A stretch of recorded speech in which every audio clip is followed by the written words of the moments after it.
Hello அஸ்ஸலாமு அலைக்கும் friends, Shahana cooking சேனல்லேருந்து பேசுகிறேன். வீடியோக்குள்ளே போகிறதுக்கு முன்னால் ஷஹானா குக்கிங் சேனலை சப்ஸ்கிரைப் பண்ணிக்கோங்க. மறக்காமல் பெல் ஐக்கானை கிளிக் பண்ணிக்கோங்க. இன்றைக்கி பார்த்தீங்கன்னா சுவையான ஒரு ஹெல்த்தியான பருப்பு உருண்டை குழம்பு தான் நம்ம எப்படி செய்கிறதுன்னு பார்க்க போகிறோம். இது ரொம்ப டேஸ்ட்டாகவும் ரொம்ப ஹெல்த்தியாகவும் நம்ம செய்யலாம்.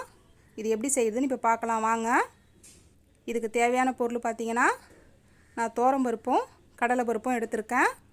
துவரம்பருப்பு பார்த்திங்கன்னா 100 கிராம், கடலைப்பருப்பு 100 கிராம், மொத்தம் 200 கிராம் எடுத்திருக்கேன். இதை நல்லா ஒரு 3-4 டைம் நல்லா வாஷ் பண்ணிக்கோங்க. வாஷ் பண்ணிவிட்டு இந்த மாதிரி நல்ல தண்ணியில் இந்த மாதிரி நல்லா ஊற வச்சு எடுத்துக்கோங்க. நான் ஒரு 1 ஹவர் நல்லா ஊற வச்சுட்டேன். உங்களுக்கு டைம் இல்லைன்னா ஒரு 1/2 ஹவராவது நீங்கள் ஊற வச்சுக்கோங்க. இந்த மாதிரி எந்த அளவுக்கு பருப்பு ஊறுதோ அந்த அளவுக்கு அந்த உருண்டை குழம்பு ரொம்ப டேஸ்ட்டாக இருக்கும். அதுவும் 2 பருப்பும் நம்ம சமமாக எடுத்து போகிறதுனால குழம்பு நல்லாயிருக்கும். நம்ம சமமாக தான் எடுத்து போட்டிருக்கோம். நீங்களும் அதே மாதிரி சேர்த்துக்கோங்க. இப்போ ஒரு பிளேட்டை போட்டு மூடி அது ஒரு பக்கம் இருக்கட்டும். அடுத்தது பார்த்திங்கன்னா, நம்ம தேங்காய் அரைச்சிக்கலாம். ஒரு மிக்ஸி ஜார் எடுத்துக்கோங்க. அதுக்கு தேங்காய் அளவு பார்த்திங்கன்னா, நான் சின்ன மூடி தேங்காய் 1/2 மூடி தேங்காய் எடுத்திருக்கேன். உங்களுக்கு எந்த அளவுக்கு தேங்காய் தேவையோ 1/4 மூடி வேணும்னாலும் நீங்கள் சேர்த்துக்கோங்க. நான் 1/2 மூடி தான் சேர்த்துருக்கேன். அதை சின்ன சின்ன பீஸாக கட் பண்ணி போட்டுட்டு 1 ஸ்பூன் சோம்பு சேர்த்துக்கோங்க. சேர்த்து இதை நல்லா கொஞ்சம் தண்ணி ஊற்றி எந்த அளவுக்கு ஃபைனாக அரைக்க முடியுமோ அந்த அளவுக்கு நைஸாக அரைச்சி எடுத்துகிட்டு வந்துடுங்க. இப்போ பாருங்கள் ஃப்ரெண்ட்ஸ், நான் அரைச்சி எடுத்துகிட்டு வந்துட்டேன். இந்த அளவுக்கு நம்மளுக்கு நைஸாக அரைச்சாச்சு. இதை நம்ம ஃபைனலாக தான் குழம்புல சேர்க்க போகிறோம். அதனால் இதை ஒரு பாத்திரத்தில் நல்லா வழித்து ஊற்றி எடுத்து வச்சுக்கோங்க. பாருங்கள், இந்த அளவுக்கு நான் நைஸாக அரைச்சி எடுத்துகிட்டு வந்துட்டேன். இப்போ ஸ்டவ் ஆன் பண்ணி ஒரு சட்டி எடுத்து வச்சுக்கலாம்.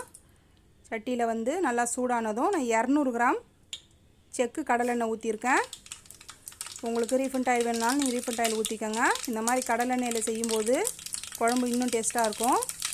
நான் 1 ஸ்பூன் கடுகு, 1 ஸ்பூன் சீரகம், 1/4 ஸ்பூன் வெந்தயம், இது 3 நல்லா பொரிஞ்சதும் ஒரு முழு பூண்டு, கட்டி பூண்டு, அந்த பூண்டை நல்லா தோலை உரிச்சிட்டு நல்லா ஒன்றும் பாதியமாக இந்த மாதிரி தட்டிக்கங்க. தட்டி இந்த மாதிரி ஒன்றும் பாதியமாக போடும்போது குழம்பு நல்ல ஒரு ஃப்ளேவராகவும் நல்ல ஒரு டேஸ்ட்டாகவும் இருக்கும். நம்ம முழுசாக போடுறதுக்கு பதிலாக இந்த மாதிரி போடுங்க. இப்போ இதை நல்லா வதக்கிக்கங்க. இப்போ பூண்டு நல்லா வதங்கினதும் வெங்காயம் பார்த்திங்கன்னா, நான் சின்ன வெங்காயம் தான் எடுத்திருக்கேன். நம்ம இந்த சின்ன வெங்காயம் போட்டு செய்யும்போது குழம்போட டேஸ்ட்டு நல்லாயிருக்கும். உடம்புக்கும் நல்லது சின்ன வெங்காயம். அதனால் இந்த மாதிரி நல்லா ஃபைனாக சாப் பண்ணி வச்சுக்கோங்க. இந்த மாதிரி நம்ம ஃபைனாக சாப் பண்ணி போகிறதுனால வெங்காயம் சீக்கிரம் வதங்கிடும். அதனால் இந்த அளவுக்கு நான் சாப் பண்ணி போட்டுக்கிறேன். வெங்காயத்தோட அளவு பார்த்திங்கன்னா 200 கிராம் எடுத்திருக்கேன். சின்ன வெங்காயம் 200 கிராம் எடுத்திருக்கேன். இப்போது 2 ஸ்பூன் டேபிள் சால்ட் போட்டுக்கிறேன்.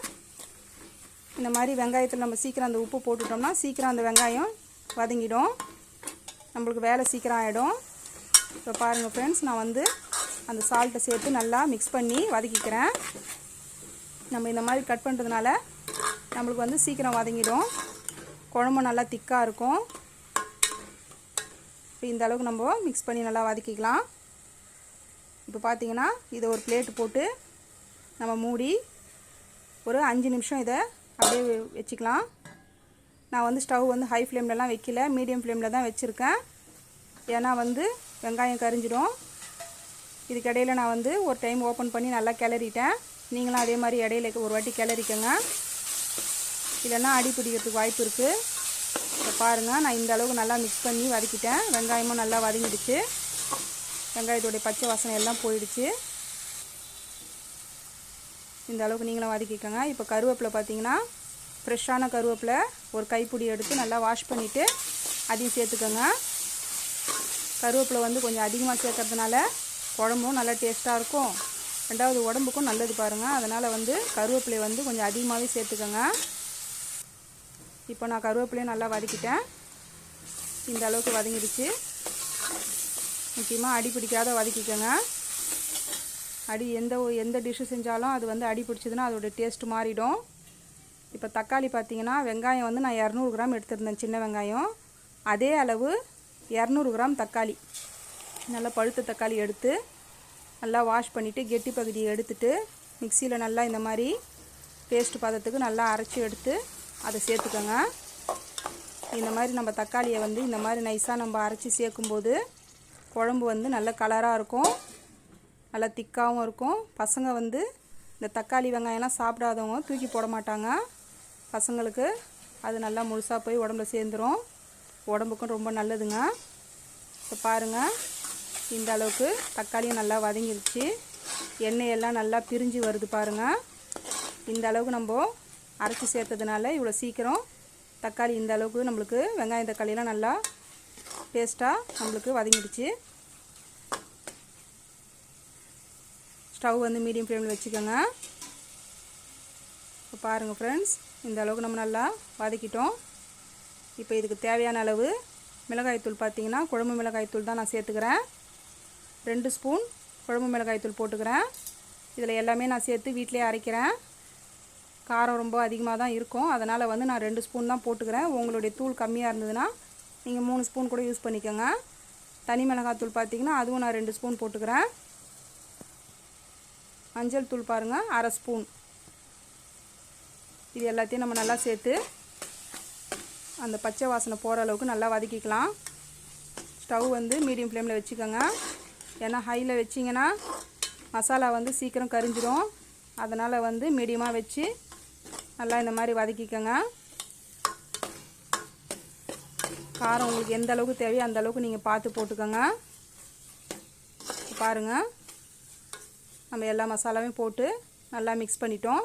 இப்போ பிளேட்டை போட்டு மூடி ஒரு நிமிஷம் மட்டும் மீடியமாக வைக்கலாம்.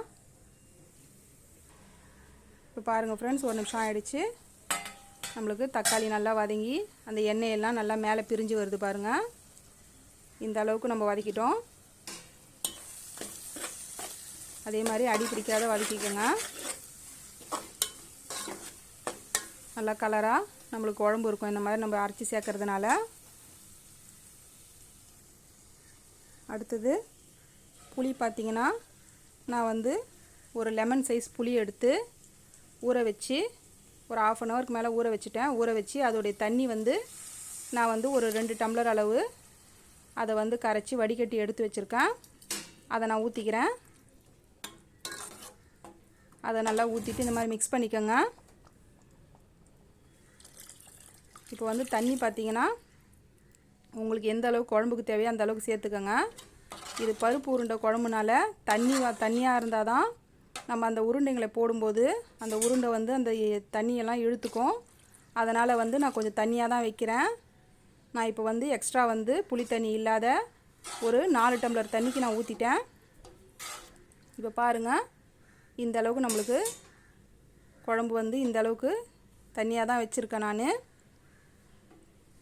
இப்போது இது எல்லாத்தையும் நல்லா மிக்ஸ் பண்ணிவிட்டு வெல்லம் பார்த்திங்கன்னா நான் சின்ன பீஸ் போட்டுக்கிறேன்.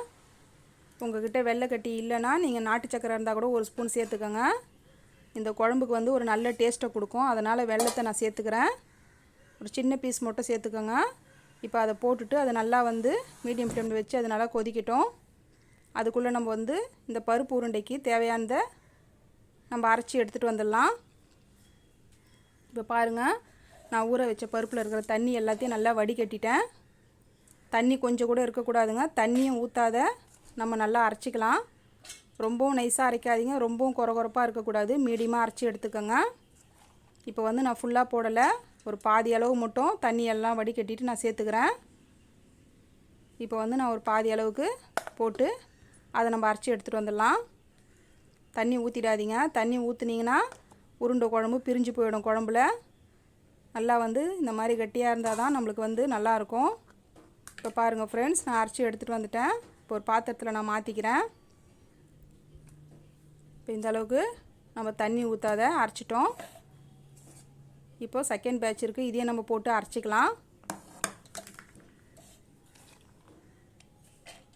இந்த பருப்பையும் அதே மாதிரி தண்ணி கொஞ்சம் கூட சேர்க்காதீங்க. சேர்க்காத அதையும் நல்லா ஜாரில் மாற்றி அதே மாதிரி அரைச்சி எடுத்துகிட்டு வந்துடலாம். இப்போ பாருங்கள், நான் அரைச்சிட்டு வந்துட்டேன். இப்போ இதையும் நம்ம வந்து அந்த பாத்திரத்தில் நம்ம மாற்றிக்கலாம். இந்த மாதிரி நம்ம இதே மெத்தடில் செஞ்சோன்னா குழம்பு இதே மெத்தடில் உங்களுக்கு வரும். நான் வீடியோவில் சொல்கிற மாதிரி நீங்களும் ட்ரை பண்ணி பாருங்கள். பாருங்கள், கொஞ்சம் கூட தண்ணி ஊற்றலை நான். இந்த அளவுக்கு நம்மளுக்கு தண்ணிலாம் இல்லாத கையில் உருண்டை பிடிக்கிற அளவுக்கு நம்மளுக்கு மாவு இருக்குது பாருங்கள். இப்படி இருந்தால் தான் நம்மளுக்கு கரெக்டாக இருக்கும். ஏன்னா இதில் நம்ம வந்து வெங்காயம்லாம் சேர்க்கறதுனால அதுலேயும் கொஞ்சம் தண்ணி விடும். அதனால் தண்ணி சுத்தமாக சேர்க்காதீங்க. இப்போ பார்த்தீங்கன்னா இந்த மாவுக்கு தகுந்த உப்பு 1 ஸ்பூன் போட்டுக்கிறேன் நான். நம்ம குழம்புல போட்டுட்டோம். இப்போ வந்து இந்த மாவுக்கு தகுந்த உப்பு போட்டு பெரிய வெங்காயம் தான் எடுத்திருக்கேன். இதில் பெரிய வெங்காயம் பார்த்திங்கன்னா நான் வந்து ஒரு வெங்காயம் மீடியம் சைஸ் வெங்காயத்தை எடுத்து இந்த மாதிரி சின்ன சின்னதாக கட் பண்ணி அதையும் போட்டுட்டேன். தேங்காய் பார்த்திங்கன்னா ஒரு 3 பத்தை தேங்காய்ங்க, மீடியம் பத்தை. அதை வந்து நல்லா இந்த மாதிரி சின்ன சின்னதாக குட்டி குட்டியாக கட் பண்ணி அதையும் போட்டுக்கோங்க. தேங்காய் போடுறதுனால இந்த உருண்டை நல்ல ஒரு டேஸ்ட்டாக இருக்கும் சாப்பிடும்போது. அதனால் நான் தேங்காவை சேர்த்துக்கிறேன். தனி மிளகாத்தூள் 1 ஸ்பூன் போட்டுக்கிறேன். கொத்தமல்லி தழை ஃப்ரெஷ்ஷாக எடுத்து ஒரு கைப்பிடி ஃபுல்லாக போட்டுக்கோங்க. கொத்தமல்லி தழையை சேர்த்து நம்ம இந்த உருண்டை குழம்பு செய்யும்போது ரொம்ப டேஸ்ட்டாக இருக்கும். இப்போ வந்து இது எல்லாத்தையும் சேர்த்து நம்ம மிக்ஸ் பண்ணிக்கலாம். அடுத்தது இது பார்த்திங்கன்னா அரிசி மாவுங்க. இது எதுக்கு நான் இந்த அரிசி மாவு போடுறேன்னா, நீங்கள் வந்து உருண்டை வந்து பிரியாது குழம்புல. ரெண்டாவது நம்மளுக்கு நல்ல ஒரு சாஃப்டாக இருக்கும். அதனால் வந்து நான் வந்து 1 டேபிள் ஸ்பூன் ஃபுல்லாக அரிசி மாவு போட்டுக்கிறேன். அதை சேர்த்துட்டு நம்ம நல்லா மிக்ஸ் பண்ணிக்கலாம். இந்த அளவுக்கு மிக்ஸ் பண்ணிக்கோங்க. உப்பு, காரம், அந்த வெங்காயம், நம்ம போட்ட கொத்தமல்லி இலை எல்லாத்தையும் நல்லா கையை நல்லா வாஷ் பண்ணிவிட்டு இந்த மாதிரி நல்லா மிக்ஸ் பண்ணிக்கோங்க. பாருங்கள், நான் எல்லாத்தையும் நல்லா ஈவனாக மிக்ஸ் பண்ணிட்டேன். மிக்ஸ் பண்ணி இந்த மாதிரி சின்ன சின்ன உருண்டைங்களாக எனக்கு வந்து ஒரு 20 உருண்டைக்கு வந்திருக்குங்க. நான் மீடியமாக தான் எடுத்திருக்கேன். அது எல்லாத்தையும் நான் வந்து இந்த மாதிரி உருண்டை பிடிச்சி நான் எடுத்து வச்சுருக்கேன். நீங்களும் இதை வந்து இதே மாதிரி ரெடி பண்ணி எடுத்து வச்சுக்கோங்க. இப்போ பார்த்தீங்கன்னா குழம்பு வந்து ஒரு 5-6 நிமிஷமாக நல்லா இந்த அளவுக்கு நம்மளுக்கு கொதிச்சிடுச்சு. இப்போ வந்து நம்ம அரைச்சி வச்சுருந்த தேங்காய் சோம்பு அதை வந்து நம்ம இப்போ ஃபைனலாக சேர்த்துக்கலாம். அதை சேர்த்துட்டு நல்லா மிக்ஸ் பண்ணி விட்டுக்கோங்க. இது இந்த மாதிரி நம்ம சேர்த்துட்டு ரொம்ப நேரம் கொதிக்க தேவையில்லை. ஒரு நிமிஷம் மட்டும் நல்லா கொதிச்சா போதும். பாருங்கள், இந்த அளவுக்கு நம்மளுக்கு குழம்பு வந்து நம்மளுக்கு திக்காக தான் இருக்குது. இப்போ பாருங்கள், இதுக்கு வந்து நான் உப்பு கொஞ்சம் கம்மியாக இருக்குது. ஏற்கனவே நம்ம 2 ஸ்பூன் போட்டுட்டோம். இப்போ 1 ஸ்பூன் போட்டு அதை நல்லா இந்த மாதிரி கொதிக்க வச்சுட்டு தேங்காவை போட்டுட்டு ஸ்டவ் வந்து இப்போ வந்து ரொம்ப மீடியமாக வச்சுக்கோங்க. ரொம்ப லோவாக வச்சுட்டு தான் நம்ம வந்து அந்த உருண்டைங்களை நம்ம சேர்க்கணும். பாருங்கள், இந்த அளவுக்கு நான் வச்சுருக்கேன். இப்போ வந்து இந்த உருண்டைங்களை நம்ம ஒன்று ஒன்றா நம்ம சேர்த்துக்கலாம். ரொம்ப பொறுமையாக சேர்க்கணுங்க. மேலே சேர்த்துறாதீங்க. நான் வந்து சுற்றி ஒன்று ஒன்றா போட்டுட்டு வரேன். கொஞ்சம் 1 இன்ச்சு கேப் விட்டு அதே மாதிரி நீங்களும் சேர்த்துக்கோங்க. ஸ்டவ் வந்து ரொம்ப வந்து ஹை ஃப்ளேம்லலாம் நீங்கள் வச்சிங்கன்னா உருண்டை வந்து பிரிஞ்சு போகிறதுக்கு வாய்ப்பு இருக்குது. இந்த மாதிரி ரொம்ப மீடியமாக வச்சுட்டு கேப் விட்டு சுற்றி போட்டுக்கோங்க. நான் இப்போ இருக்கிற எல்லா உருண்டையும் கொஞ்சம் கொஞ்சமாக நான் சேர்த்துக்கிறேன்.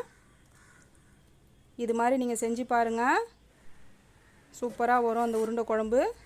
இப்போ பாருங்கள் ஃப்ரெண்ட்ஸ், நம்மளுக்கு ஒரு 5 நிமிஷத்துக்கு நான் எதுவுமே வந்து நான் டச் பண்ணவே இல்லை. அதை அப்படியே போட்டுட்டு அப்படியே விட்டுட்டேன். இப்போ பாருங்கள், அதுவே நல்லா வெந்து மேலே எழும்பி வந்திருக்கு உருண்டையெல்லாம். இந்த அளவுக்கு வெந்து வரணும். நீங்கள் போட்டுட்டு உடனே கரண்டி வச்சு மிக்ஸ் பண்ணிட்டீங்கன்னா எல்லாமே குழம்புல கரைஞ்சிடும். அதனால் வந்து பொறுமையாக வந்து நம்ம வந்து ஒரு 5 நிமிஷத்துக்கு அது எதுவுமே நம்ம டச் பண்ணாத அப்படியே நம்ம மூடி போட்டு நம்ம இதே மாதிரி மீடியமாக வச்சோம்னா இந்த அளவுக்கு நம்மளுக்கு சூப்பராக வெந்து வந்துடும் உருண்டைங்க. பாருங்கள் ஃப்ரெண்ட்ஸ், இந்த அளவுக்கு நம்மளுக்கு பருப்பு உருண்டை குழம்பு ரெடி ஆகிட்டுருக்கு. இப்போது ஸ்டவ் ஆஃப் பண்ணிக்கலாம். நம்ம எண்ணெயெல்லாம் நல்லா பிரிஞ்சு நம்மளுக்கு சுவையான பருப்பு உருண்டை குழம்பு ரெடி. பாருங்கள் ஃப்ரெண்ட்ஸ், எந்த அளவுக்கு நம்மளுக்கு சூப்பராக வந்திருக்கு பாருங்கள். வாசனை அந்த அளவுக்கு மூக்க தொலைக்குது, அந்த அளவுக்கு இருக்குது. நம்ம கறி குழம்பே மிஞ்சிடும், அந்த அளவுக்கு இருக்கும் இந்த குழம்பு. நீங்கள் ஒரு டைம் ட்ரை பண்ணி பாருங்கள். வாரத்தில் ஒரு வாட்டி நீங்கள் கண்டிப்பாக இதை தான் செய்வீங்க. அந்த அளவுக்கு டேஸ்ட்டாக இருக்கும். பாருங்கள், நம்ம போட்ட உருண்டை கொஞ்சம் கூட வெடிப்பு இல்லாத எந்த அளவுக்கு திக்காக நம்மளுக்கு அந்த குழம்பும் நல்லா திக்காக வந்துருச்சு பாருங்கள். ஆற பசங்க ரொம்ப விரும்பி சாப்பிடுவாங்க. வீட்டில் பெரியவங்களுக்கும் ரொம்ப பிடிக்கும். இதே மாதிரி நீங்களும் ட்ரை பண்ணி பாருங்கள். பாருங்கள், குழம்பு வந்து இந்த அளவுக்கு நம்மளுக்கு ஆற ஆற நல்லா திக்னஸ் வந்திருக்கு. உடம்புக்கு ரொம்ப நல்லதுங்க நம்ம இந்த பருப்பெல்லாம் சேர்த்து செய்கிறதுனால. அடுத்தது இது பார்த்திங்கன்னா நான் ஒயிட் ரைஸில் தான் போட்டு சாப்பிட போகிறோம். உங்களுக்கு தேவை நீங்கள் வந்து இட்லி தோசை கூட இது யூஸ் பண்ணிக்கலாம், சப்பாத்திக்கு யூஸ் பண்ணிக்கலாம். நான் வந்து ஒயிட் ரைஸுக்கு தான் சேர்த்துக்கிறேன். ஒயிட் ரைஸுக்கும் நல்லா மேட்சாக இருக்கும் இது. இப்போ ஒயிட் ரைஸில் அந்த பருப்பு உருண்டை குழம்பை நான் சேர்த்துட்டேன். பாருங்கள் ஃப்ரெண்ட்ஸ், இதுக்கு சைட் டிஷ்ஷுன்னு பார்த்தீங்கன்னா நீங்கள் பொரியல், அவியல் எது வேணாலும் வச்சு சாப்பிட்லாம். இன்றைக்கி நான் வந்து எக்கும் அப்பளமும் தான் நான் எடுத்திருக்கோம். இதை வச்சு தான் நம்ம சர்வ் பண்ணியிருக்கோம். உங்களுக்கு இந்த வீடியோ பிடிச்சிருந்தா லைக் பண்ணுங்கள், ஷேர் பண்ணுங்கள், மறக்காமல் சப்ஸ்கிரைப் பண்ணுங்கள் ஃப்ரெண்ட்ஸ்.